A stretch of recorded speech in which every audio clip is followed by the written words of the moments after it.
Hello students, last video में हमने spherical shell शुरू कर दिया था। यानी कि एक स्फेरिकल शेल है, उसकी वजह स्फेरिकल शेल मतलब जो अंदर से खोखला है ना, अंदर उसमें कोई मास नहीं है, कोई चार्ज नहीं है। उसकी वजह से हमने कहाँ पर 3 जगहों पे निकालना था हमें, ठीक है। किसी पॉइंट पी पर इलेक्ट्रिक फील्ड निकालना था, ठीक है। तो 3 केसेस हमें इसमें पढ़ने थे, जिसमें से फर्स्ट केस हम कंप्लीट कर चुके थे। यानी कि जब पॉइंट पी जो है वो इस गोले या इस स्फीयर से कहाँ हो, बाहर होगा, तो डेफिनेटली ये जो डिस्टेंस है ओ और पी के बीच की जो डिस्टेंस है वो ज़्यादा होगी रेडियस से। बाहर होगा तो दिख रहा है ना कि स्मॉल आर कैपिटल आर से बड़ा है, ठीक है। तो फर्स्ट केस हम पढ़ चुके थे कि जब point P is outside the sphere, ठीक है। और इसमें हमने देखा था कि जब point P outside the sphere है तो पॉइंट पी पर हमने गाउसियन सरफेस कंसीडर किया था, ठीक है। अब इस गाउसियन सरफेस के अंदर सारा का सारा चार्ज एनक्लोज है, इसलिए हमने क्या कहा था, phi is equal to enclose charge upon epsilon naught. और वो कितना था एनक्लोज चार्ज, कैपिटल क्यू। हमने इस गोले के सरफेस पर कितना चार्ज दे रखा है, कैपिटल क्यू। और ये सारा कैपिटल क्यू गाउसियन सरफेस में एनक्लोज है, इसलिए हमने क्यू अपॉन एप्सिलॉन नॉट कर दिया था, ठीक है। Phi E dot D S होता है, ई और डी एस एक दूसरे के पैरेलल हैं, 0 डिग्री एंगल है। तो हमारा आउटसाइड दी स्फीयर जो फील्ड आया था वो q upon 4 pi epsilon naught r square आ गया था, ठीक है। इसको हमने सिग्मा की फॉर्म में भी कन्वर्ट कर लिया था, क्योंकि हम जानते हैं कि sigma surface charge density q upon A यानी कि चार्ज पर यूनिट एरिया होता है, तो q upon 4 pi are square होता है। समझ में आ गई, ठीक है। तो मैंने यहाँ से कैपिटल क्यू की वैल्यू लिख दी थी sigma into 4 pi are square, ठीक है। तो ये कैपिटल क्यू की वैल्यू जो है sigma into 4 pi are square को मैंने यहाँ पे पुट कर दिया था, तो मेरे को आउटसाइड दी स्फीयर फील्ड मिल गया था। समझ में आ गई। अब हम पढ़ेंगे बाकी के जो 2 केसेस हमारे बचे हैं। यानी कि जब हमारा पॉइंट जो है पी वो कहाँ होगा, नंबर 2 पे, यानी कि सरफेस पर होगा, ठीक है। देखें केस नंबर 2। तो फर्स्ट हो गया हमारा second if small R is equal to capital R, means if point P is at the surface of the sphere। समझ में आ गई। यानी कि सरफेस के स्फेयर पर ही पॉइंट है तो क्या होगा, तो स्मॉल आर कैपिटल आर के इक्वल ही तो होगा। तो आप डायग्राम बनाओगे तो कैसे बनाओगे कि ये आपने एक स्फेयर ले रखा था पहले से, जिस पे आपने कितना चार्ज स्प्रेड किया हुआ है, चार्ज है हमारे पास कैपिटल क्यू, जो हमने इसकी बाहरी सरफेस पर, अंदर तो कुछ है ही नहीं, चार्ज भी नहीं है, मास भी नहीं है, ठीक है। ये जो है हमारा सेंटर है स्फेयर का, और ये है रेडियस स्मॉल आर। और जो पॉइंट पी हमारा बाहर था पहले केस में, अब वो इस सरफेस पर ही आ गया उठ करके पॉइंट पी, ठीक है। तो और क्या होगा, ये अच्छा सॉरी, रेडियस आपने कैपिटल आर मानी थी ना, कैपिटल आर। जो ये डिस्टेंस होगी ये स्मॉल आर है। तो आपको दिख रहा है, हमें तो पता ही है कि स्फीयर जो होता है उसकी सरकमफेरेंस का हर पॉइंट सेंटर से इक्वल डिस्टेंस पर होता है। तो अगर पॉइंट पी सरकमफेरेंस पर ही है तो ओपी डिस्टेंस जो है यानी कि स्मॉल आर वो इस कैपिटल आर के इक्वल होगी। समझ में आ रही है बात आपको। तो अब आपको गाउसियन सरफेस मानने की जरूरत ही नहीं है, अब जो गोला है वही एक गाउसियन सरफेस है। समझ में आ रही है बात आपको। तो अब ज्यादा कुछ करने की जरूरत नहीं है, हमने पिछला जो किया था यानी कि आउटसाइड दी स्फीयर हम निकाल चुके हैं, इतना होता है ना। सरफेस पर निकालना है तो आपको क्या करना है, स्मॉल आर को कैपिटल आर के इक्वल करना है। ये सारा प्रोसेस थोड़ी ना हम वापस से रिपीट करेंगे, हम तो सिर्फ क्या देखेंगे कि हम आउटसाइड निकाल चुके हैं, बस हमें क्या करना है, स्मॉल आर की जगह पर कैपिटल आर रखना है। क्यों, क्योंकि जब सरफेस के स्फीयर के सरफेस पर पॉइंट पी होगा तो उस केस में स्मॉल आर कैपिटल आर के इक्वल होगा। समझ में आ गई। तो अब क्या कहेंगे इसमें, since at the surface of sphere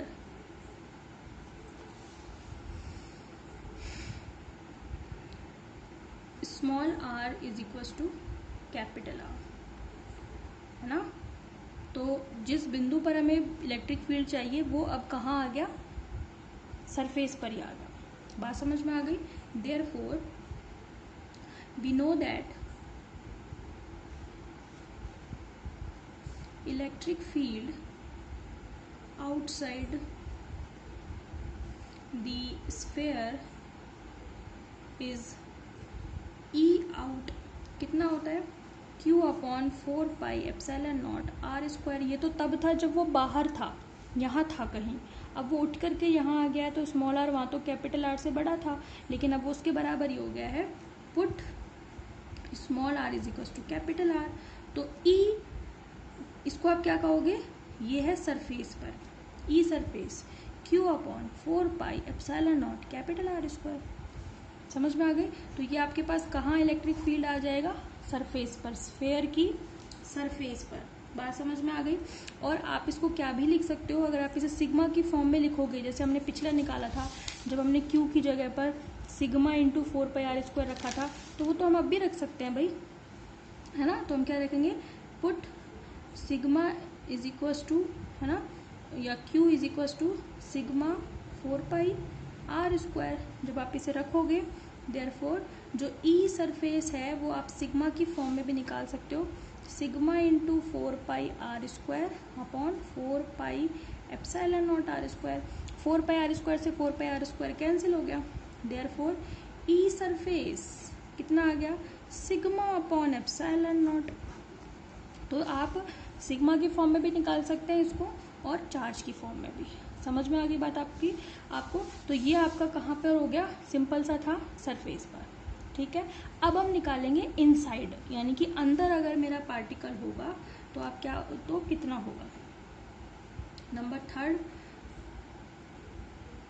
ठीक है। तो ये कब आ गया आपका इलेक्ट्रिक फील्ड, सरफेस पर। Number 3, if small R is less than R, यानी कि if point P is inside the sphere. ठीक है। तो आपको समझ में आता ही होगा कि अगर point P inside the sphere हुआ, क्योंकि पॉइंट P वो पॉइंट है जहाँ पे इलेक्ट्रिक फील्ड चाहिए, तो उसके हमने 3 स्थितियां बता दी, एक बार जब वो बाहर है, एक बार जब वो सरफेस पर है, और एक बार जब वो अंदर है। ठीक है। तो ये आपका हो गया सेंटर, ये हो गई रेडियस, ये हो गया चार्ज, है ना, जो चार्ज हमने स्प्रेड कर रखा है कैपिटल Q। अब की बार मेरा पॉइंट जो P है वो कहाँ है, अंदर, तो ये डिस्टेंस हो गई स्मॉल आर। अंदर आप कहीं पे भी दिखा दो, बस सरफेस के अंदर दिखाना है आपको। ठीक है। तो जरूरी नहीं है यहाँ हो, कोई बच्चा यहाँ दिखाना चाहे, कोई यहाँ दिखाना चाहे, कोई यहाँ दिखाना चाहे, मर्जी है आपकी, बस आपको सरफेस के अंदर दिखाना है। तो यहाँ पे small R is less than R है। अब आपको क्या करना पड़ेगा, एक गाउसियन सरफेस बनाना पड़ेगा, है ना। ये क्या है, ये है आपका गाउसियन सरफेस। अब आप क्या चेक करते हो कि इस गाउसियन सरफेस के अंदर चार्ज कितना एनक्लोज किया जा रहा है, यही तो चेक करोगे। देखो ना, इस गाउसियन सरफेस के अंदर तो कोई चार्ज ही नहीं है, सारा का सारा चार्ज इस सरफेस के स्फेयर के सरफेस पर है, कोई भी चार्ज इसके अंदर नहीं है। इसका मतलब क्या है, जब चार्ज ही नहीं है तो इसका मतलब क्या होगा, फ्लक्स 0 होगा। ठीक है। तो अब क्या कहोगे, in this case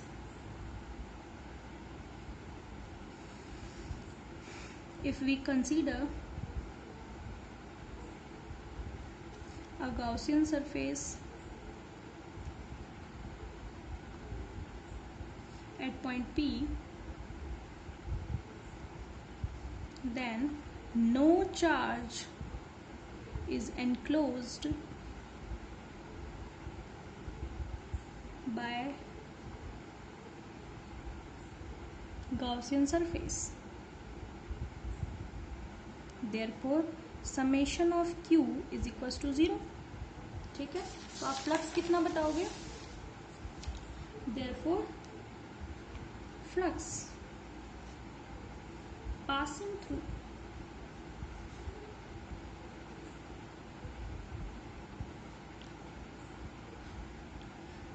through the sphere कितना होगा, फाई बराबर आप यही तो लिखते हो, summation Q upon epsilon not. Summation Q तो 0 है, तो आपका फाई इज इक्वल टू क्या हो जाएगा, 0 हो जाएगा। अब आप जानते हो फाई बराबर क्या होता है, E डॉट डी एस, ऐसे ही तो लिखते हो आप, है ना। आपको पता है ना, फाई बराबर E डॉट डी एस होता है। ठीक है। तो अब आप जब इसको सॉल्व करोगे तो आपको क्या लिखोगे, E क्लोज इंटीग्रल, है ना, परपेंडिकुलर नहीं है भाई, दोनों के बीच का एंगल 90 डिग्री नहीं है। इलेक्ट्रिक फील्ड जो है वो बाहर की तरफ होगा। इस गॉसियन सरफेस पर हमने एक एरिया एलिमेंट कंसीडर कर लिया है ना, इस पर इलेक्ट्रिक फील्ड की डायरेक्शन ये होगी और ds की डायरेक्शन भी यही होगी, तो दोनों भी theta is equal to 0 degree पर है।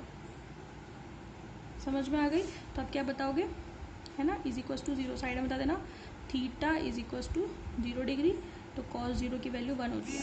समझ में आ गई बात आपको?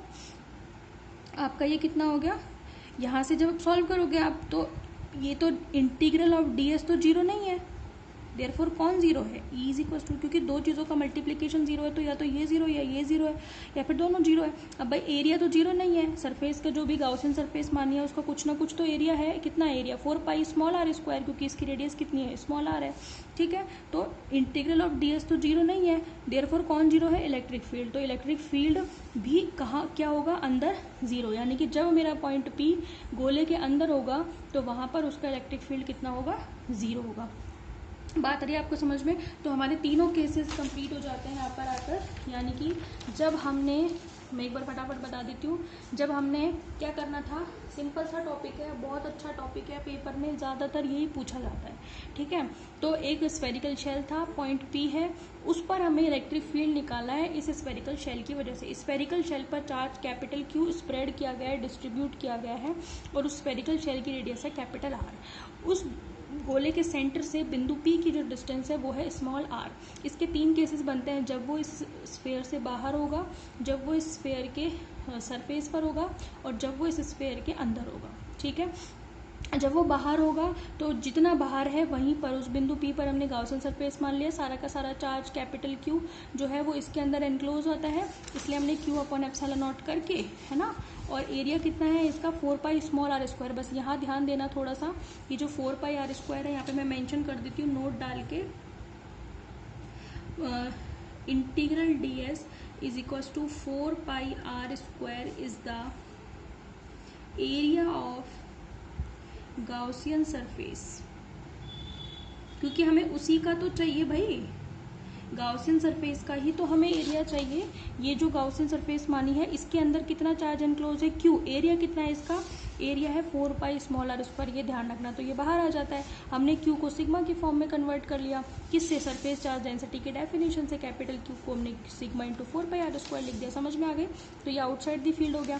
जब हमें सरफेस पर चाहिए था, कुछ नहीं, हमने स्मॉल r को कैपिटल R के इक्वल रख दिया, सिग्मा की डेफिनेशन रख दी, सिग्मा अपन एप्सिलॉन। जब अंदर निकालना था, स्मॉल p को अंदर ले गए उठा करके, वहीं पर हमने गाउसियन सरफेस माना, देखा कि गाउसियन सरफेस के अंदर कोई चार्ज ही नहीं है। जब चार्ज नहीं है तो इसका मतलब क्या होगा कि फाई 0 होगा, और फाई 0 होगा तो E डॉट ds 0 होगा। थीटा तो 0 डिग्री है, दोनों के बीच का एंगल, तो यहाँ पे बता देना थीटा 0 कैसे है, 0 डिग्री कैसे है, E is parallel to ds vector. ठीक है, इसलिए ये 0 डिग्री एंगल है। ठीक है, cos 0 की वैल्यू कितनी है, 1 है। समझ में आ गई? तो इलेक्ट्रिक फील्ड 0 होगा, तो आप क्या कहोगे, देयरफॉर इनसाइड दी स्फीयर, इसको हम E इन कह दें, है ना, inside the sphere electric field is 0। अगर आप एक ग्राफ प्लॉट करना चाहें तो आप कैसे बनाएंगे, तीनों केसेस के लिए, graph plot between electric field outside surface and at outside inside surface and inside of spherical shell. कैसा ग्राफ बनेगा दोनों के बीच, फटाफट से देख लो, किस किस में ग्राफ खींचना है हमें। सरल सा ग्राफ है, ये E वेक्टर है, यहाँ पर डिस्टेंस है, ये जो डिस्टेंस है ये है कैपिटल R के बराबर, यानी कि 0 से लेकर, सेंटर O से लेकर के ये R तक, तो ये तो क्या है आपकी रेडियस है गोले की। R से इधर जाओगे तो वो R is greater than R है, यहाँ पर स्मॉल r जो है वो कैपिटल R से ज़्यादा होगा। इससे इधर जाओगे तो वो small r is less then R, तो ये वाला केस क्या है, R is less then R। ये क्या है, रेडियस, और ये क्या है, small r is greater than R। समझ में आ गई? तो फटाफट से ग्राफ बता दो। यहाँ पे देखो E जो है, फर्स्ट वाला जो केस है, यहाँ पर E is inversely proportional to R square, दिख रहा है हमें। यहाँ पर क्या है, जब सरफेस पर है तो आपका जो E है वो क्या है, सरफेस पर, ठीक है। आउटसाइड दी स्फीयर तो इनवर्सली प्रोपोर्शनल है ना, सरफेस पर तो वो स्मॉल r पर डिपेंड ही नहीं कर रही, ठीक है। और इनसाइड तो वो जीरो ही है, ठीक है। तो पहले बाहर का बना लें। ये प्रोपोर्शनल का, सॉरी, इनवर्सली प्रोपोर्शनल का ग्राफ आपको पता ही है, ऐसा आता है। इसको यहाँ भी टच नहीं करना है, यहाँ भी नहीं करना है ना, बुक में गलत बना रखा है, आप वो मत देखना। कैपिटल आर जब रेडियस स्फीयर पर है तब तो वो डिपेंड ही नहीं करता स्मॉल आर पे, और जब अंदर है यहाँ तो इलेक्ट्रिक फील्ड ही क्या आता है, जीरो। तो यहाँ पे electric field is inversely proportional to R square. जब वो बाहर है ना, रेडियस पर है यानी कि सरफेस पर है, तो वो डिपेंड ही नहीं करता स्मॉल आर पर, क्योंकि उसका फॉर्मूला क्या आता है, ये आया है, समझ में आ गई। और जब वो अंदर है तो E is equal to zero है, समझ में आ गई बात आपको। ये ग्राफ प्लॉट रटना थोड़ी है, ये तो आपको रिजल्ट मिल जाएगा तो खुद ही बना लोगे, ठीक है। तो ये आपका टॉपिक खत्म हो गया। अगला हम जो है एक कंडक्टिंग स्फीयर की वजह से फाइंड आउट करेंगे कि कितना इलेक्ट्रिक फील्ड आता है, ठीक है। आज की इसमें इतना ही, ठीक है। Okay, thank you.